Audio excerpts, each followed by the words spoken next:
Welcome to Tommy Solo's Famous Friends. This is where I get to chat with people that I've connected with in the world of arts and entertainment over the years, most of whom are all just a little bit more famous than I am. And today, I am very happy to have with me the multi-talented Renaissance man, Bill King. Welcome to the show, Bill.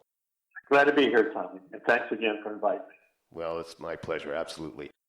So you've been in the business for a long, long time, and I've just finished reading your new release book, Bill King Coming Through the 60s.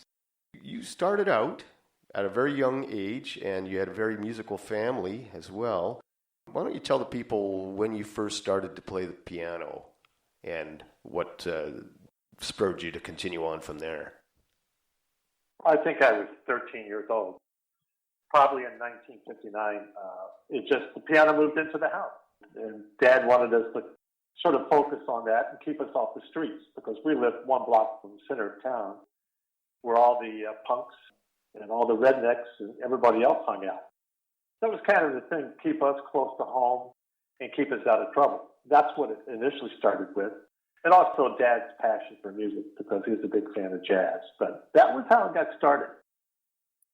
Yeah, that's interesting. You know, my wife's dad was a teacher, and he moved them up to the far north, in Nunavut and Fort Smith, to keep his kids out of trouble too. So now I understand that it wasn't very long before you made the trek from your hometown of Jefferson, Indiana, to study with famed pianist Oscar Peterson in Toronto.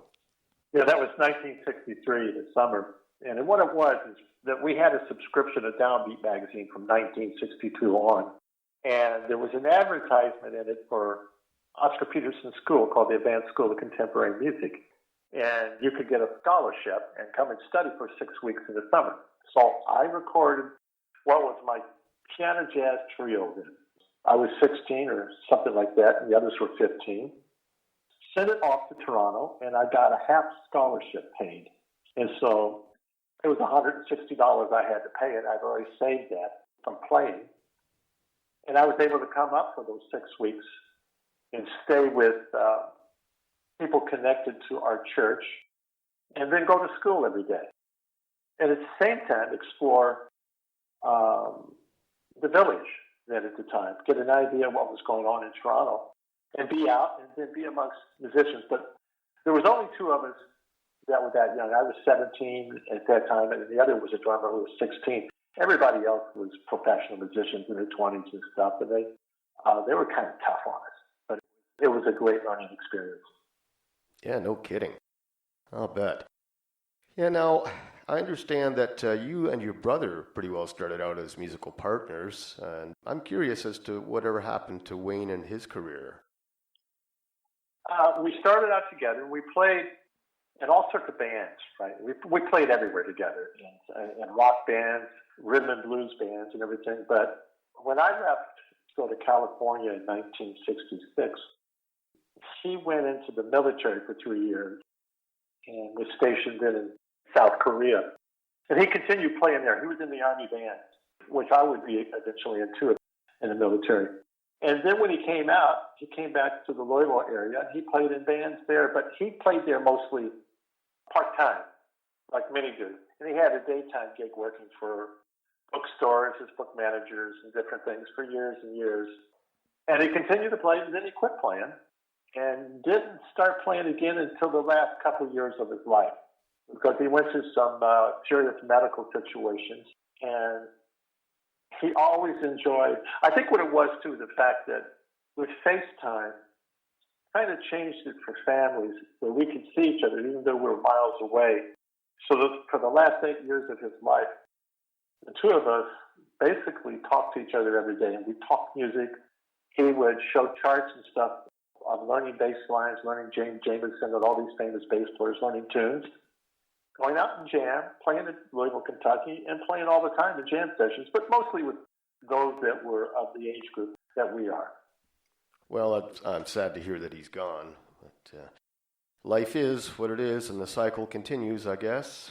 I'm also quite fascinated by the scene when you came up. You know, I came up about 10 years after you did in the music business, and when I started, you either went through a booking agent or you contacted the club or the venue yourself and booked in advance. Now, you were part of that generation that I guess you guys kind of hit the road by the seat of your pants and you just went knocking on doors to get gigs. That was quite the experience, I'll bet.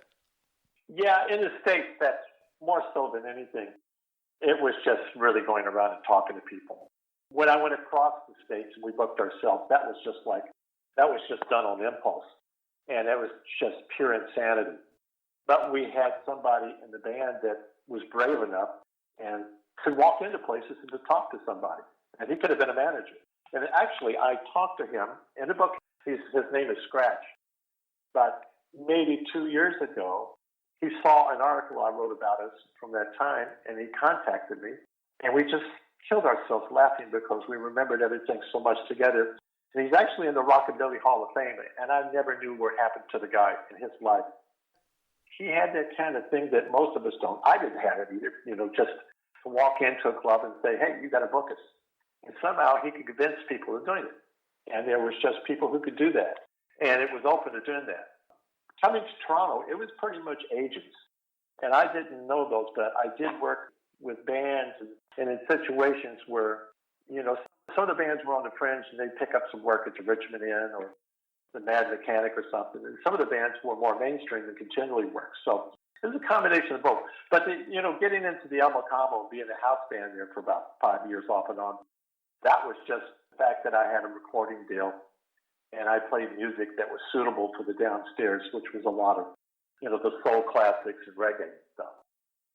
You've lived quite the diverse musical life. I mean, when I'm reading the book, initially, apparently you were pretty much a classical snob, and then your eyes kind of opened up to other types of music. And as I go through your musical career, man, you've done just about everything. I mean, you were a musical director for Janis Joplin, Linda Ronstadt, the Pointer Sisters, Martha Reeves, Craig Russell. I mean, were you in the Cosmic Blues Band? That's the band that I was took over from the beginning. Oh, okay. I was there initially, and on the album, I got one arrangement on that, and that's the Bee Gees' "To Love Somebody." And then when you see her live from England with Tom Jones, it's my arrangement, and I picked a tune for her, "Raise Your Hand," which she does a duet with. I brought that to her because I played it in Candidates, and it was one of those great soul classics. But as far as all the different music, it's just, it's just falling in line with whatever. Sometimes it was just a gig. Sometimes it was just that I enjoyed the sound of the music. It was just getting past that first period of being into classical and jazz and then being a snob like everybody else and then going, is the whole world leaving me behind? You sort of ask yourself that, why do people like this music? Why do people like that? And then you go, I think I want to be a people person. I made that decision. That was a lot more fun than just being somebody locked in a room with a keyboard. Well, I get that, yeah. I find that as I get older, I'm a lot more open to certain things. For example, I didn't really get the blues when I was younger. And I found out after some, real life experiences over 30, 40 years that the blues is life, But yeah, you've done an awful lot of different things. And I mean, you've recorded countless albums and you've been with so many different record companies. And as I'm going through the information, I see that you've done sessions with Stan Rogers, John Allen Cameron, and Ronnie Hawkins. Now, I interviewed Ronnie Hawkins recently, and I knew that he got around, and I felt like, I was probably one of the only guitarists in Canada that never played in his band, and just about everybody I talked to, like yourself, has had some connection to Ronnie. Yeah, that was... I have a connection from when I first came here, and I was at the Lecoq Door. And this is about 1970, 71. And I was in the club, and he walked up to me, and he said something like, it was the weirdest thing he said to me. He goes, John Till was in my band, so was so-and-so, and they play with Janis, and you probably will be one day too. Then he walks off. And I go, well, that was strange. And so then, not long after by that, he came by my place with somebody else, and he offered me a job in his band, but he wanted me to go to Sarnia and stay there for I don't know how long, and it was like for $125 a week, rehearse all night and everything. I went, no, I don't do that. But it wasn't until 1980 83 that his manager, Steve, I forget Steve's last name, but Steve called me up and he says, Ronnie's going to tour Nashville and Arkansas, and he wants you to be the piano player. You want to come along? And I said, God, it sounds great. How much to pay? And he goes, it's $200 a week, Canadian. I said, no. And he goes, oh, but come on. He wants you to play. And I said, I know, but I ain't going down there for $200 a week. And then he goes, yeah, you got to rehearse every day. And I went, no, I don't want to do this. So this goes on, this negotiating. And then they come back and I said, no, I want $600 a week, and I want it in American. And he goes, you're killing Ronnie, and everything. And so they couldn't get anybody at the end of it. He called me, okay, he's agreed to it. And I said, and also I'm not rehearsing. I said, the only time I rehearse is if he shows up. And I held to that line, but we got along great. I swear to God, I've never laughed so hard in my life. And we had a blast together. Musically, we got along great. The band was fantastic with Steve Hogg and Bill Dillon and Dave Lewis. And the Hawk used to say every night, he'd go, second to Robbie and Yvonne, and this is the best band I ever had. So he always complimented us and treated us great. Well, they called him the king of the one-liners, and I'll tell you, when I interviewed him, I was laughing the whole time. He just, Well, when I first met him, his line was to me, he goes, you stick with me and I'll have you parting through silk. So I said, oh, I know this. I said, I know where this guy's coming from. He's conning me. I know this. Yeah. Oh, boy. Yeah, it's funny because, like I said, I never played in Ronnie's band, but I played a lot of the same clubs as what they were playing. And I remember this one place in Mississauga. It was the Mississauga Bell. And I don't know if there was a biker association with the bar, but we were kind of out of place. I was in this 7-piece show band with 3 girls and choreographed dancing and all that stuff from the time. And I don't remember if it was a green room or what it was. There was somebody had scrawled on the wall, stuck here playing with the Hawks and Ronnie Hawkins for, I think it was like $200 a week. And I thought, wow, I'm making $100 more than that. I know, it was just terrible pay. But I was, at the same time, I was kind of selling my soul being in this, show band wearing the tuxedo and the bow tie and singing Cliff Richard songs and stuff and, whatever. Yeah. But it is what it is. And I think we are who we are today because of the things we experienced, coming up. But you want to have those experiences. Musicians and artists as such are very lucky that our lives are colored. The pages of our lives are colored. Many do not have that experience because they work the same job every day, and it's the same drab situation. Some jobs are fantastic, and they are enlightening, and people love them. Other jobs are just here to pay the bills and get with the next day. But when you look at musicians, no matter the ups and downs and everything, there's a lot of color on each page, and that's I think that's what gets you through life in many ways. Yeah, well, you were saying about your book coming through the 60s that you had kept notes all through the years. But when you talked about your memories of scratch and how you remembered all of this stuff, it just, kind of mirrors back to me because, as you say, as musicians, the pages of our lives are colored. And, I've forgotten a lot of things in my life, but I've remembered just about every musical experience. Yeah, it's amazing, isn't it? Yeah, absolutely. I think because it's more photographic than verbalized because I just wrote a piece for my weekly column because I write a column for FYI, and it's about clubs. And it's basically about the Orbit Room. I've been writing a series on those that are disappearing. But your memories of a club, here's an example of it. You can remember all the places you walked in, and you're loading your equipment in, and the lights are on, and the place looks like out of hell. You look at it and you say, this is the scummiest, stinking-looking place I've ever seen. But then at nighttime, there's a different image of it because the lights are dim and the patrons are there, and there's activity, and all of a sudden that place comes to life. And the colors are amber. The colors of the neon signs around the bar. It's all a different situation. So these are the things that we commit to memory, but it's basically photographic. And it's the same way as events in your life where you say, well, this went down.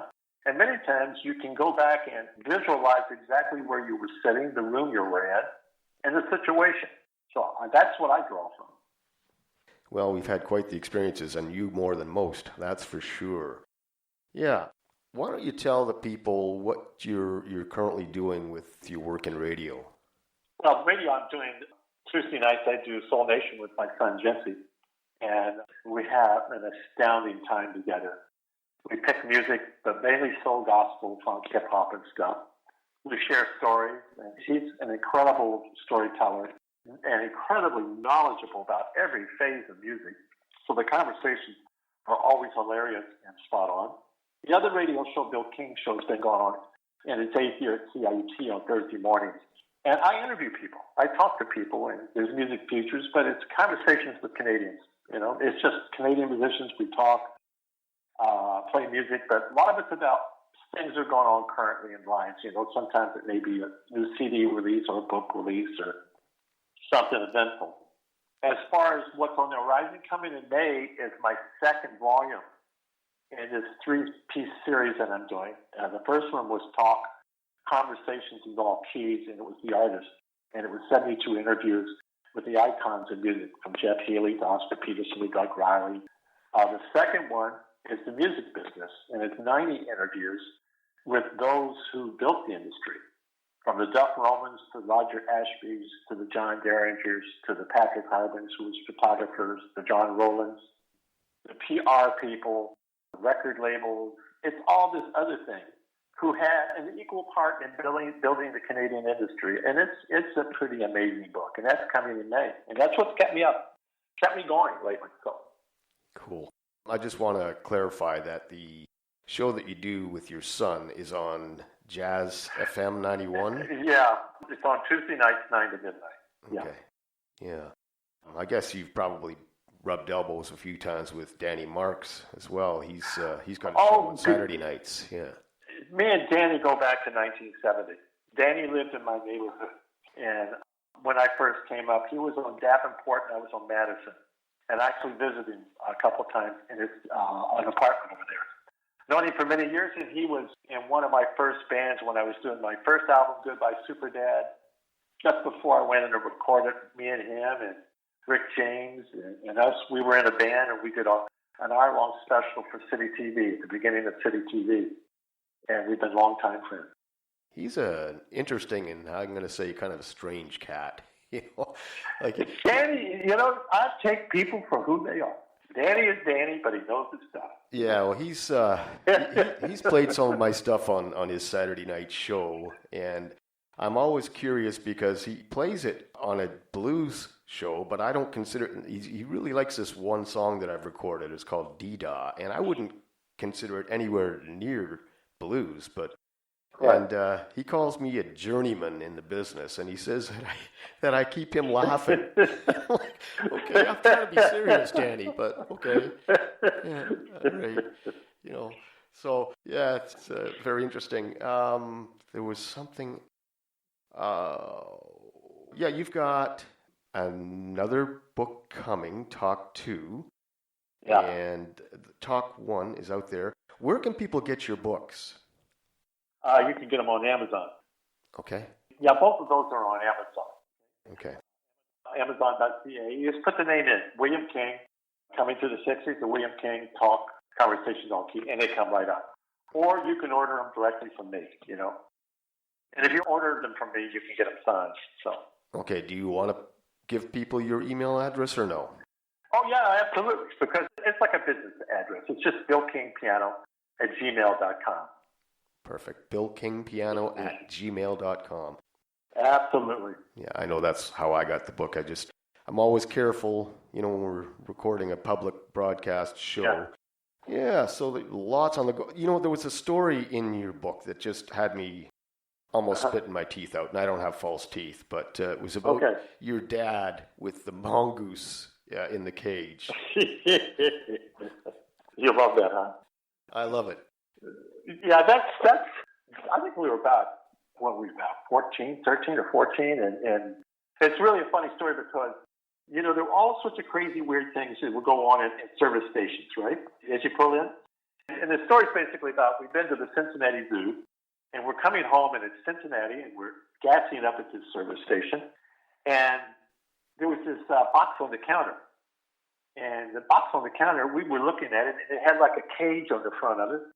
And we were looking in it, and we saw there was like a little tail there, and there was carrots in there, and there was all sorts of grass and weeds. And then the guy comes over and sees that we're looking. We're all just like stunned looking at this thing. And all of a sudden we're looking and we see the tail moving, and he starts telling the story about a mongoose that escaped from the zoo. Now, we're by the zoo. We can buy this. So we got our faces down there. All of a sudden he hits a latch, and the thing flies out and hits my dad in the face with that tail. And it's on a cord, right?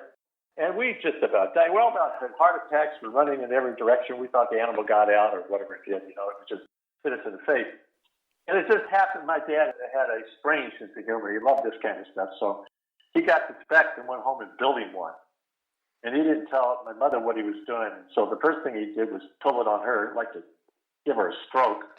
And then everywhere he went, he would take that box and pull it on people, right?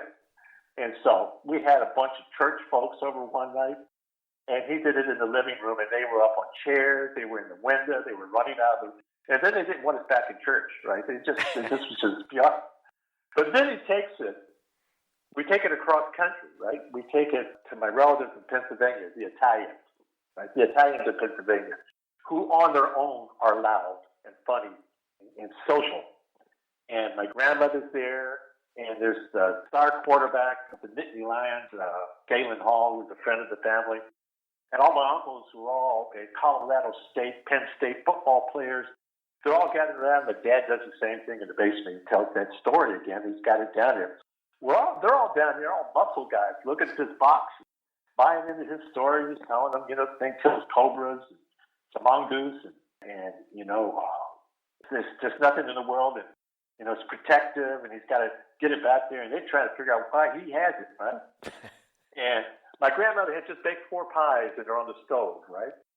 And so he flips that thing, and Galen Hall jumps backwards into the stove, and he sits in the pies. And my grandma just kills herself. She cannot believe she sees this big-ass guy sitting in her pies. And then the uncles are running in every direction. One's trying to get a switch. Another one's on the floor, and he's had a stroke. Another one is just, I don't know where they're going, right? It just was insane. But it was one of those big laughs, and somebody, I just found out recently, took a photograph of it. One of my relatives, she goes, I got photos of that. And I said, I would love to see that someday. But it's, it was one of those things that you never seen before, and it was like, a little greasy, oily Texaco service station, and the guy, and it just had a history to it from that point. It was so doggone funny. Yeah, that one cracked me up big time. It really did. Yeah. Now, I know that you were a conscientious objector to the war in Vietnam, and there's a good portion of your book where you talk about being, scared stiff as you guys were trying to travel around the country playing your music. Uh-huh. I understand that you actually did end up getting drafted, but the night before you were to be shipped off, you decided against it. And then you hitchhiked to Canada via Niagara Falls. And I guess that's where everything else that you've done in this country originated from. Yeah, but I was in the Army too. I spent 10 months in the Army. And I write about those experiences in the book. I hadn't totally made up my mind if I would go to Vietnam or not. I was against it, totally against the war and everything. But when you're in a situation like that, you get a lot of pull from family. In family history, and especially having a dad who served honorably in World War II, and having a history of uncles in the Korean War and stuff like that. And I'm one facing Vietnam War, a much different conflict. So I write about that and the stress of that, and then how things went down when I did report to Vietnam, because I was going to go. But it happened to be at a time when there was a march on Fort Dix, and there was a lot of returning veterans, and they confronted me. And the time I also spent when I was in the Army talking to those who were up the scale from majors to lieutenants and stuff, their experiences. And then I just had one of those moments where I made up my mind. I said, "No, this ain't happening." And then me and my wife turned around and we just hitchhiked to Canada, just like that. It's interesting that when I was a kid growing up around that, they kept a lot of information away from the public back in those days. So I guess being inside the military made a huge difference. But when I was a kid, we really didn't know what was going on over there. The thing was, I had that channel because there were always returning servicemen, and being in the Army band and being around so many soldiers, when I got an apartment off base with Christine, a lot of these fellows would come over and we'd play music because, everybody loved music, right? They'd have soul music, all kinds of great music. We listened to albums, Crosby, Stills, and Nash together. And they wouldn't be like captains, lieutenants, or first sergeants or anything like that. They'd just be people. And then you get their experiences, and they tell you what their experiences, what you're up against. It really looked like Apocalypse Now. It really looked like a scene with Robert Duvall. Oh, right, yeah. When he could smell napalm in the morning. It was in my mind a scene like that where, being in the Army band and being in these kind of situations, they were sacrificing people. The military has this thing where that war got go. There was General Westmoreland, and he was talking about the body count, and all of a sudden human life became about, how many people were coming back dead, and now can we celebrate them? And I thought to myself, I don't want to be a number. I don't want to be something like that. I don't want to be, because that's what they equated heroism as, And the second part of it, I just couldn't see any Vietnamese people I ran into were just terrific, just humble. They were farmers. It was agriculture with their life, and they weren't politicized. They had no idea what the politics were. There's just no way I was going to go into a village and lift a rifle or a gun or do anything to harm anybody like that or any child. Just not any way I would do that. Yeah, I'm reminded of Muhammad Ali's famous speech about being drafted and how, he had no quarrel with those people. And his quarrel really was with those military people who were trying to make him go. Something? He was absolutely an inspiration for me, too. Because he was out front on that. And he just took a stand, and it took 3 years of his boxing life away from him, right? And he was always threatened with lawsuits. The only difference was he was in a situation where there was money, where he could fight back. But for guys like me, who were just a guy out of high school and no money and anything like that, it was prison. It was jail time automatically. For Ali, he could come out and do this, and basically he was just under suspension for 3 years. There's different ways you had to fight that battle depending where you were and class line and economics. Right, yeah. Well, he had some serious battles to get to where he was at that point, but it is what it is. Now, your first album was Goodbye Super Dad. Mm-hmm. When I first heard that song, I assumed it was about your dad, but it wasn't. It was about G. Gordon Liddy. Yeah, it was about Nixon and G. Gordon Liddy and the Watergate. It was about, you know what it was? G. Gordon Liddy at the time sort of was, you were talking about the fact that things weren't out in the open back then. And you can't hide it now. When you look at the Republicans now, they basically say what we're doing in the United States with the election laws changes is we're just making sure that, Republicans win. These battles, these sort of things have always played out, but they were always kept secret, and there was always layers, distractions to keep you from getting the information, right? So the G. Gordon Liddy thing was because he was a CIA guy, and he was involved in a lot of conflicts. And wherever there was something, somebody could get killed, somebody could get hurt. He was one of those guys that was one of those tough guys behind the scenes that, was always fomenting something or doing the dirty deed. And that's what I say as I walk each day with a gun in my hand, and I dream of that old showdown or whatever it is. It's basically trying to get into his mindset of how he went about taking care of everything. Yeah, it's interesting where we draw our inspiration from. And I know Just watching you on social media, you've always been very politically opinionated and active, and I'm going to say that you're on the right side of history, and I don't really want to get into the politics much more than that, but that's how I feel about it. You know what it is, Tommy? You know, you have the ability to create and express yourself.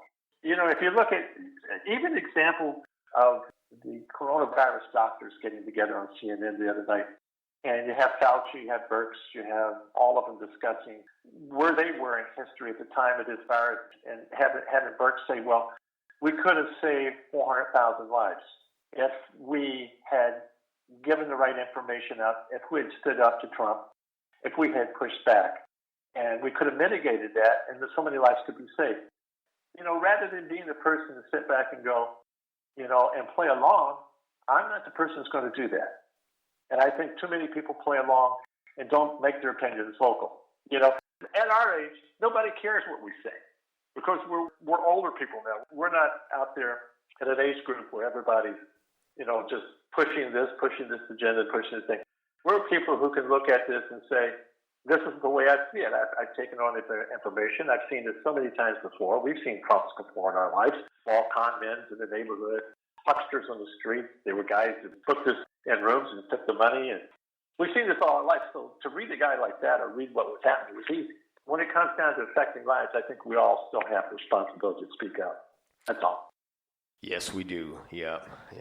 Just getting back to the music for a minute, I know you've played with some really amazing players, and a couple of guitar players that come to mind. One is Dangerous Danny McBride. Now, I see he's still very active, at least he's playing every day, and that guy's got a resume like no other as well. He's special. He is, yeah. I've known him since he was 16, and the first time I saw him was at Global Village when I first came here in '69. And he was there with Kathy Smith and Kathy Young. And he was playing guitar, just jamming with her. And I told my wife, I said, that's the guy I want to play with. That is the guy. And it was just a matter of maybe a year or two later, he's playing with me and recording on Goodbye Superdad. And we're playing around. But at the same time, I knew I wasn't going to be able to keep him and keep doing it together because he had his own route he wanted to travel. But at least we could get together in the 80s with China.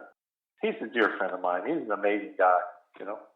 Yeah, he sure is. And another guitar player that maybe isn't as famous, but a good friend of mine who lives in North Bay, Ontario, Jake Thomas. Boy, he's still got it too. Yeah, you know, I remember him from Blackstone Rangers.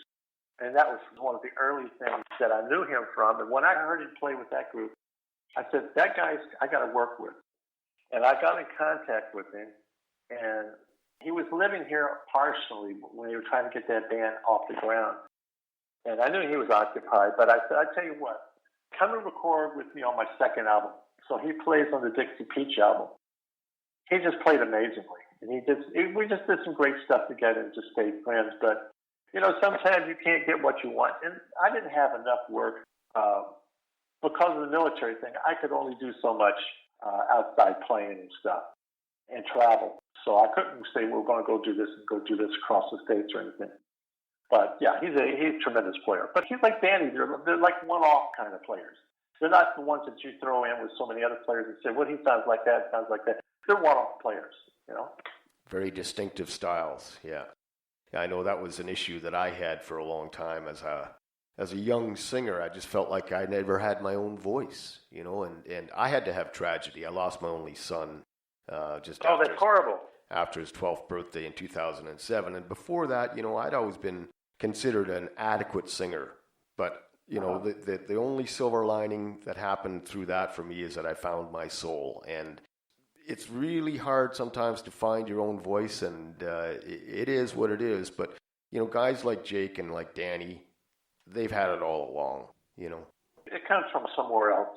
They had that at the beginning, but you don't know what went on in their childhood or what went on in their hearts and heads and why they connected so early on. Yeah, you know, I've always said, or more so in recent years, that if you're going to sing the blues, you have to actually have the blues, you know. And there's so many guys out there. So many guys out there that present this kind of polished form of the blues, and it's just not, to me, as honest. You know, something I did, though, was when I don't know if you remember the Saturday Night Fish Fry I had, the 9-piece band. That was one where I took that band so I could learn the history of jump blues. When I created that band, I always loved the sound of the horns and the rhythm of blues of the early 50s, late 40s, when it was built. And when I created that band, I thought, to do this, I need to go back and review all that history and write new charts, take the tunes, update them to how I would play them, but learn how that music was put together. So it was like going to university, just transcribing, writing, and then having a book with 100 tunes in it, with 4 horn charts and everything. That's kind of the way we do it when we do it on our own. We have to go to the center of it and get to the roots of it and get away from all the gloss and those who do the more bar band versions of everything. Go to the source, Well, you were getting your hands dirty and doing the honest work. So. Yeah. But like I said, anything I did with the Saturday Night Fish Fry or even the blues side of stuff, or even when I played country and stuff, I always went back to the original recordings. I went back to the original feel of it, because I had to put myself into that to get an idea of what was that spark that lit this. And it's not smooth. There's rough edges to it all. So a lot of stuff is by accident. Absolutely, yeah. Yeah, they say some of the best solos were totally accidental, whatever. There's another kind of funny thing that I've read about you is that when you first established or were trying to establish yourself in Toronto, you put up a card in Long and McQuaid's and you listed your accomplishments, but nobody called. I had no idea.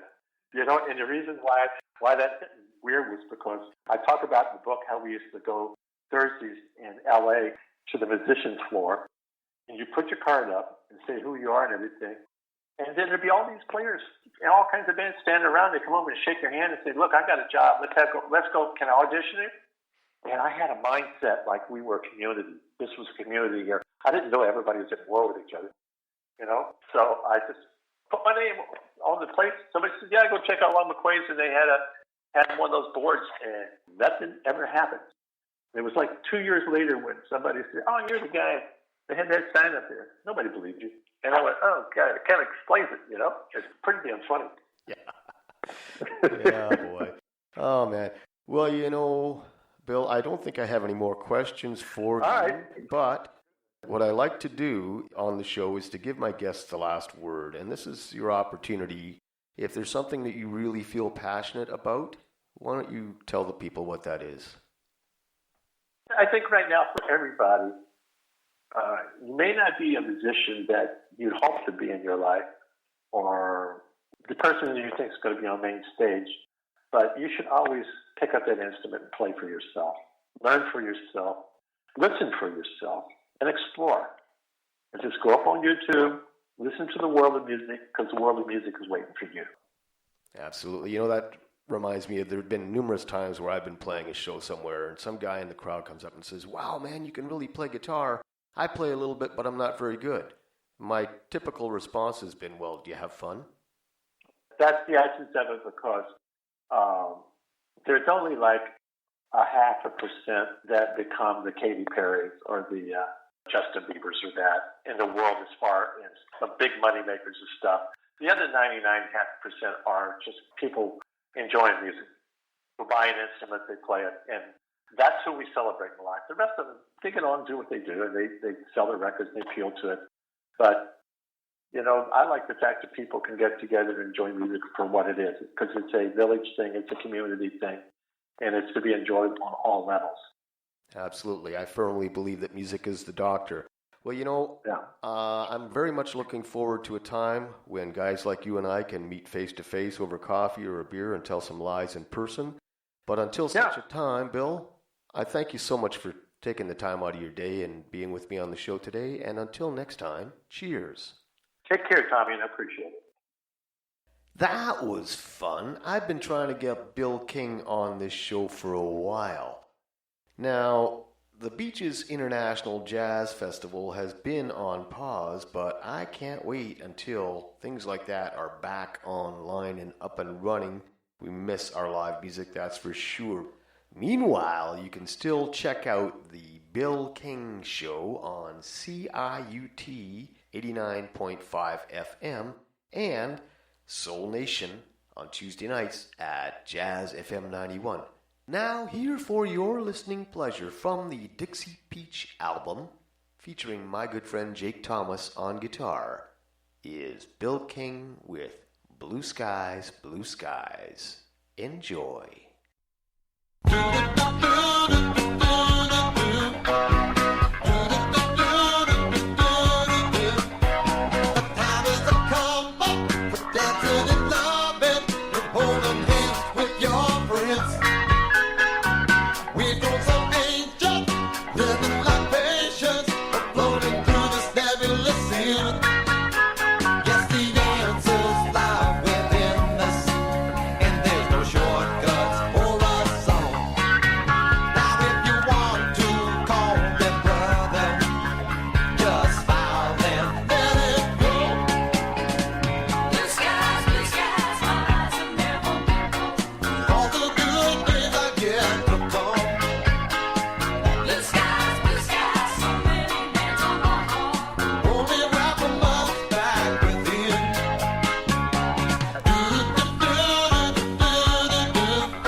Tommy Solo's Famous Friends is a one-man production, meaning that I've done all the work, including producing, editing, guest acquisition, etc. All rights reserved. You can find me on Facebook, Twitter, and Instagram. The theme song for Tommy Solo's Famous Friends was written and recorded by Tommy Solo with a little help from my friends in the night crew. And hey, if you like the show, why not subscribe? Until next time, cheers.